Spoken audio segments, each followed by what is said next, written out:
Hello, welcome to our channel Aachi Malarkodi. எல்லோரும் எப்படி இருக்கீங்க?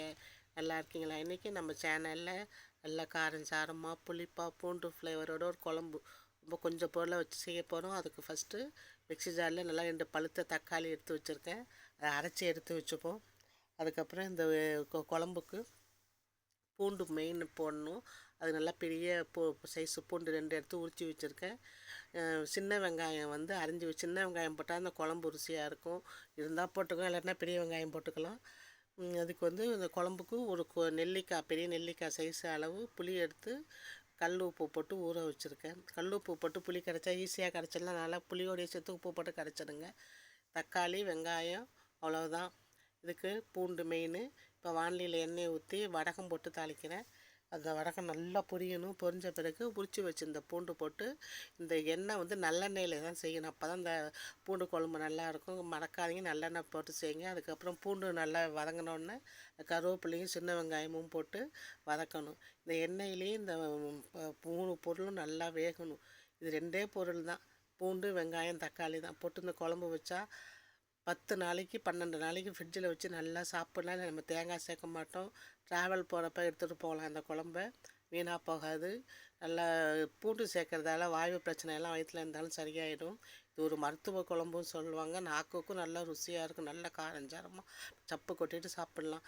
தயிர் சாதத்துக்கும் சாப்பிட்லாம். இந்த பூண்டு நல்லா இப்போ வெந்துட்டு நல்லெண்ணெயில் தான் செய்யும். நல்லெண்ணெயில் வெந்துட்டு வெந்த பிறகு புளி கரைச்சி வச்சுருந்தோம்ல, ஊற வச்ச புளியை அதை வந்து இப்போ சேர்த்துக்கிட்டு ஒரு கலக்கிட்டு இது ரொம்ப ஈஸியாக செஞ்சலாம். பீனர்ஸ் கூட செய்யலாம். இப்போ இதுக்கு வந்து மசாலா சேர்க்கணும். 1 ஸ்பூனு மிளகாய்த்தூள், 1 ஸ்பூனு மல்லித்தூள், 1 ஸ்பூனு ஜீரகத்தூள் சேருங்க. அது கட்டாயம் ரொம்ப நல்லா வாசனையாக இருக்கும். குழம்பு உடம்புக்கும் நல்லது. பூண்டும் ஜீரகமும் சேர்க்குறோம். சின்ன ஸ்பூனு மஞ்சத்தூள் போட்டு நல்லா கலக்கிட்டு குழம்ப கொதிக்க விடுங்க. அவ்வளோதான், குழம்பு ரெடி ஆகிட்டு. வந்து பேச்சுலர்ஸ்லாம் ரொம்ப ஈஸியாக செய்யலாம். இங்கேயும் வெளியிலலாம் போயிட்டு வந்தோன்னா டக்குன்னு இந்த குழம்பு வச்சு சாப்பிட்டுடலாம். இது செஞ்சு ரெடி பண்ணி வச்சுக்கிட்டிங்கன்னா ரொம்ப வசதியாக இருக்கும். வேலைக்கு போகிறவங்களுக்கும் ரொம்ப ஈஸி. இந்த குழம்பு தக்காளி அரைச்சி வச்சதை ஊற்றிக்கோங்க. ஊற்றி வச்சுட்டு நல்லா ஒரு மூடி போட்டு ஒரு கொதிக்க விடுவோம். எல்லாத்தையும் கலக்கிடுங்க. ஃபஸ்ட் நல்லா ஈவனாக கலங்கட்டும்.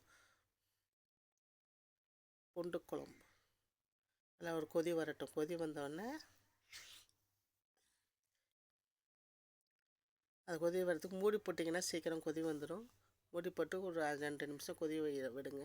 கொதி வந்த பிறகு கொஞ்சம் ஒரு துண்டு வெல்லம் போடுங்க. வெல்லம் போட்டால் அந்த குழம்பு வந்து அந்த காரம் இதெல்லாம் புளிப்பெல்லாம் வந்து பேலன்ஸ் பண்ணி ருசி தூக்கலாக காமிக்கும். அதனால தான் இதெல்லாம் வெல்லம் போடுறது. வெல்லம் போட்டுட்டு இப்போ மூடி வச்சுருங்க. மூடி வச்சுட்டு நல்லா அடுப்பை சிம்மில் வச்சுருங்க. சிம்மில் வச்சு நல்லா குழம்பு நல்லா வெந்து வரட்டும்.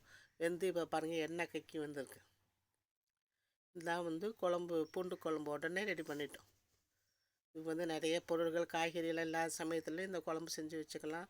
நல்லா 10-12 நாளைக்கு நம்ம குழம்பு பிரச்சனை இல்லாமல் இருக்கும். இது வந்து இட்லி தோசை கூட அவசரத்துக்கு சாப்பிட்டுக்கலாம். ட்ராவல்லாம் போகிறவங்க, ட்ரெயினில் போகிறவங்க, பஸ்ஸில் போகிறவங்க இதை எடுத்துகிட்டு போனால் டக்குன்னு வச்சுட்டு சாப்பாடு சாப்பிட்லாம். வெளியூர்லாம் போயிட்டு வந்தோன்னா வீட்டில் ஃப்ரிட்ஜில் இருக்கும் குழம்பு சூடு பண்ணி சாப்பிட்டுக்கலாம். அவ்வளோ வந்து ஒரு ருசியான இந்த பூண்டு குழம்பு 5 நிமிஷத்தில் செஞ்சிட்டோம். நீங்களும் இந்த பூண்டு குழம்பு செஞ்சு பாருங்கள். இந்த பூண்டு குழம்பு சாதத்தில் போட்டு நல்லெண்ணெய் ஊற்றி சுட சுட சாப்பிட்டா, பொரிச்ச அப்பளம் சுட்ட அப்பளத்தோடு சாப்பிட்டிங்கன்னா அவ்வளோ ருசியாக இருக்கும்.